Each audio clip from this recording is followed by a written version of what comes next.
Naghatid ng good vibes sa social media ang aktres na si RC Muñoz matapos niyang ibahagi ang isang nakakatawang video tungkol sa kanyang karanasan bilang third wheel sa isang dinner gathering.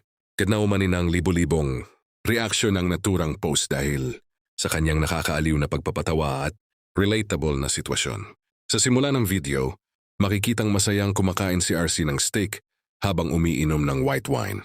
Ngunit ilang sandali lamang ay ipinakita ng kamera ang tunay na dahilan ng kanyang biro, ang magkasintahang sina Coco Martin at Julia Montes na magkatabing nakaupo at masayang nagkukwentuhan habang paminsan-minsan ay nagbubulungan, habang ang ibang bisita ay abala sa pakikipagkumustahan at pagpapalitan ng sweet moments.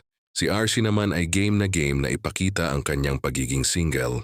Makikita siyang nagro-roll ng kanyang mga mata, gumagawa ng mga nakakatawang ekspresyon at kunwaring nalulungkot habang umiinom ng wine, bagay na ikinatuwa ng maraming netizens. Mas naging nakakatawa pa ang eksena ng lapitan siya ng isang server upang muling lagyan ng wine ang kanyang baso.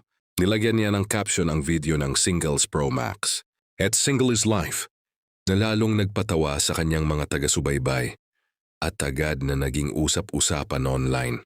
Hindi rin nagpahuli ang ilan sa kanyang celebrity friends sa pagre-react sa viral na post.